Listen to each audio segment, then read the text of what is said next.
Hello, and welcome to Who's Art It. On today's episode, we have the fantastic Cai Burton. He's an illustrator, an organizer, a teacher, and just a fantastic human overall. We're thrilled to share some of his views on creativity, some of his approaches to balancing art, work, and inspiration, and we hope you enjoy this awesome interview on Who's Art It. Hello and welcome to Who's Art It. Woo. My name's Doug. I'm your host, and I am here with the fantastic, talented, awesome, beautiful, multidisciplinary, fantastic artist who is Cai Burton, everybody. Hi, thank you for having me. It's lovely to be here. Welcome to Who's Art It. And why don't you tell us a little bit about yourself? Well, so as you mentioned, I'm an artist, and I believe that an artist is really hard to sum up with in like a couple of words. I do all sorts. I do illustration. Oh God, the girl, you got the lurgy. That's it. Illustration? Yeah, so I do all sorts of stuff. I do illustration. I do like kind of.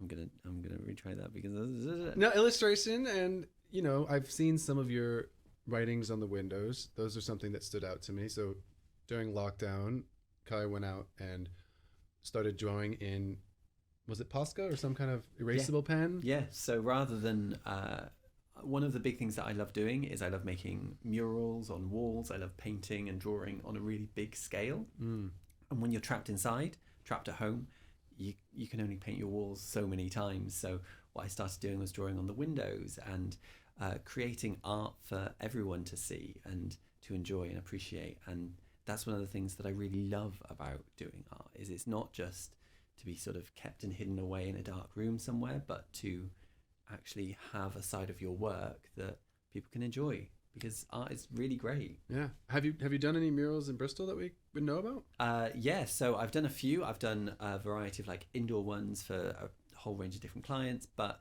one of my favorite ones that I've done this year that you can still see out and about is at Bristol University. I created a mural around a campaign that was being launched by the World Health Organization to basically defeat meningitis, to stop it from existing across the world. So I spent a few days creating this like absolutely massive mural. It was like a 2 meter by 12 meter or something. Wow, like that. Yeah, that's quite impressive. Pretty big. Creating this massive piece that is kind of a celebration of defeating meningitis, and really enjoyed making that. So that's up at Bristol University in the sort of near the Life Science building out on campus, so you can go and see that. And I need to go by again. I'm going to go by. I think you guys should go by as well, by the way, because you have to see his work. It's incredible. Speaking of your work, we were having a bit of a chat before we got on air about the fact that, so it sounds like this mural was very client led, because it was specifically about a topic, specifically for a university, which is notoriously conservative client. But you were telling me that what you're up to now is a little bit more personal, maybe. Well, exactly. So as an artist, as an illustrator in particular, so often you are working to that client's brief, which is great. Love doing that. But one of the things that has really helped my practice grow and develop over the past year is having that time just to sketch stuff, to draw stuff, to do little things that are just for me. And I love doing that as well. It's having that balance of doing work that other people can appreciate and enjoy, but also just finding time for yourself to make things and make stuff. I went to London recently, and one of the things that I discovered that I loved was just sitting on the tube, like sketching people. Yeah. And just doing little drawings here and there, making time for art in my life rather than kind of forcing it and fighting against it. So, I mean, do you find that a challenge to find the time? I mean, I must confess, I was really thrilled last night because I made time for art for the first time in a few weeks, and I spent like an hour painting, and for me that was like, oh my god, I haven't painted in a while. So I definitely feel you. If you're sitting there, pause this video, grab some paints, grab some markers, start painting, because that's where it's at, really. This is all to support that feeling of vibrancy. But like, what is it that inspires you? So you talked a little bit about the tube and people. People are something that people have been looking at other people forever. Yeah. But what else is it that are things that you might look at and say, that's something I want to explore more, or I want to find a visual language for? For me, one of the things that I really love isn't so much the subject. I can draw anything. I don't say that as I can draw anything, but like I could sit down and pick just a random thing and draw it. And you should do that. You should find things in everyday life to just enjoy and sketch and create art from and with. But for me, I love the process. So I love sketching. I love turning something from a few basic lines, building it up, adding, like, I got a pack of kids' crayons recently and just use them. Like, just carry it around and just draw with them. And that process of layering it up, working on it, working into a drawing is so exciting. The amount of drawings, and so many people probably feel the same, that I start and I'm like, this is terrible. What have I done? I'm not an artist. How can I call myself an artist when I'm drawing this? But spending that time with it, working with it, finding out what makes it work and what doesn't, and taking that away. I love seeing pieces emerge from really simple starts. It's so exciting. I love it. So a few quick questions then to follow that up. So do you find there's a difference between physical drawings and digital drawings? Because I know that some of your illustration work is with Photoshop, if I'm not mistaken, or Adobe Suite, whatever program it is you use. It's digital. So do you find there's a distinctly different process in those two creative expressions? It's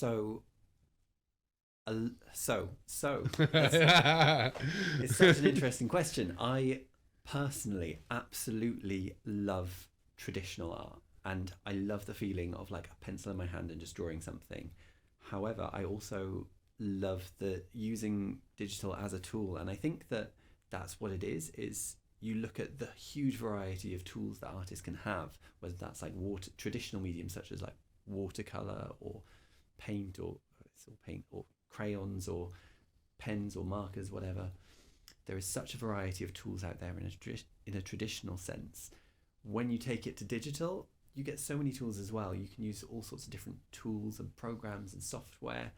And for me, digital stuff is just another tool. Yeah. And I mean, I to be honest though, I can't beat the feeling of a pencil on a page. I think it's partly the responsiveness, but it's also partly the natural learning curve of digital. Because, you know, if you pick up a crayon, you can just start making marks with it. You can pretty much figure it out without a YouTube tutorial. Yeah, exactly. Whereas if you're in Photoshop or something like that, there's that, not only the technological barrier to entry, but then there's also the learning barrier to entry. So there's two big hurdles to overcome if you but if you want to be a professional, really, you know, you have to have some familiarity. I mean, we had technical difficulties today getting this audio set up, and that's, you know, that's my side of it, is learning that, and that's my professional development as well.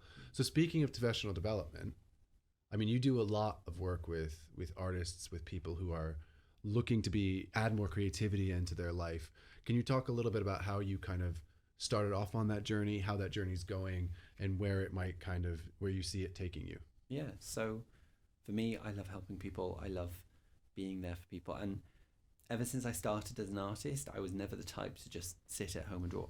Don't get me wrong, I did plenty of sitting at home and drawing, but I loved getting involved in different projects, working with others, trying to sort of make art not just as an individual, but as a wider community as well.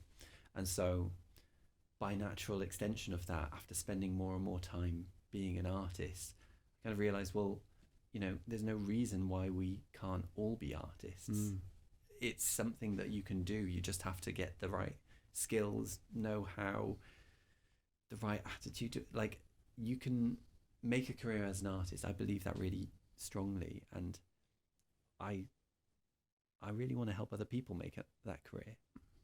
So through lockdown specific, I guess over the past like year or so, I've really been leaning into that more, experimenting and working out what does helping other artists, what does helping other people to do art and be creative mean. And for me, that's been, you know, I've been doing like coaching walks where I've gone out with artists and we've just spent an hour or two walking through a forest, talking about what it is that they want to get out of their creative practice. And I love just being outside, that freedom to talk and explore different ideas and just give it real time to.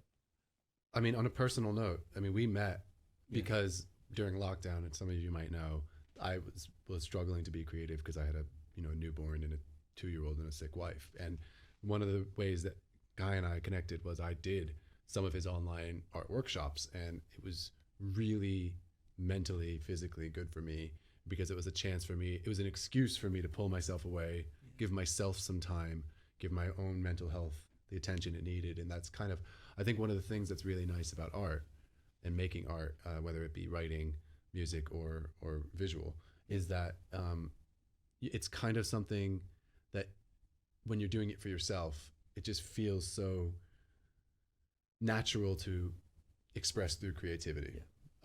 And it's such a joy that you've been able to give that back. I think some of your focus now, though, has shifted towards, I've seen some of your new workshops. They're about making art, but they're also about kind of making money in the arts too. Well, exactly. I mean, this is the thing, is that so often the biggest barrier for people making a career out of the arts is funding, is resources, is having that time where you don't need to stress about where your next paycheck is going to come from. And I think that there's a lot of information out there, there's a lot of resources available, but often we just don't have the time, energy, starting point. People that want to get funding to develop their arts practice, I started that process. I had no idea how to write a funding application. So how is it that we expect people to be applying for funding and resources when we just don't know where to start? So I'm hoping that I've been doing workshops, I've been doing individual support and like information sharing sessions just to get this advice and information out there. Yeah, I mean, just on a personal note for me, I'll just reflect on that a little bit. We were talking a little bit before, but you can do all the right things, but you do need a bit of luck as well. So, workshops are great, learning is great, and the more you practice, the more times you submit, the more chance you have of getting lucky. But it is just a probabilities game. Yeah. So, you can be putting out 100 grants, and I think there was that one artist really famously who was a writer, and they said, this year I want to achieve 100 rejections.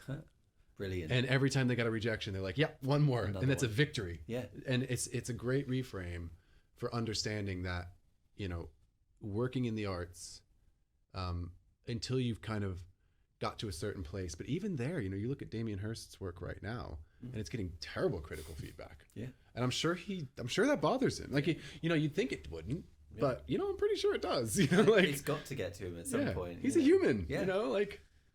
Exactly. And like, this is the thing, is that there's always going to be that feeling of like, oh God, that crushing feeling of being rejected, whether that's from a job, from a client, from a funding application, whatever. But by putting yourself out there and going for it, you learn so much more about yourself.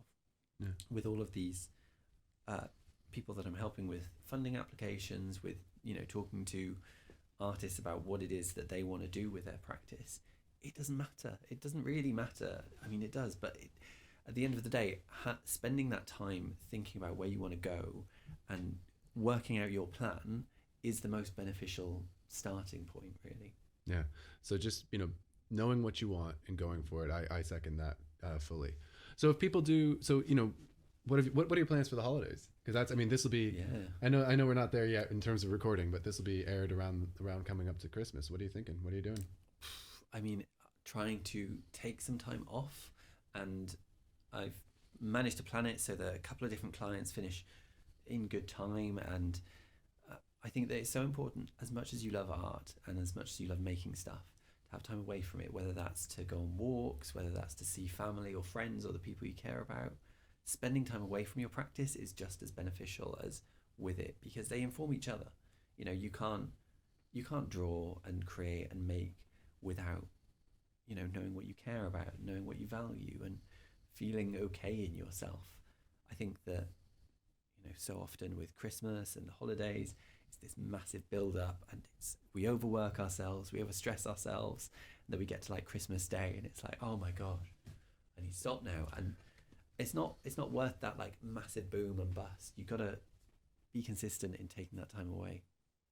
well, we'll start to talk about pulling away this interview. But before then, if people are more interested in some of your workshops, where to find your work, where to find prints, where can they find you? Yeah, so my website is joyful design with a dash in the middle.co.uk. We'll flash it at the bottom here, so and there'll be a link. And I'm on social media as Cai Burton, and just chat to me really. If you're interested in being an artist, let's talk, let's work something out. This is not just an on-screen persona. He's actually this nice. You can just send him a direct message on Instagram. Please do. It's like you'll get a lot out of it. I just get really excited about hearing about people's projects and creative stuff. It's lovely. It's great. Oh, well, that has been a fantastic chat. This is Cai Burton. He's on Who's Art It. I'm Doug. And thank you so much for tuning in. Drop any questions down in the DM. You can please like, subscribe, share, all those. Do it. I think they call it the Holy Trinity or something like that. Yeah, and there'll be links in the everywhere. intersphere everywhere. And thank you so much for tuning in. And let us know if you have any questions. And thank you so much.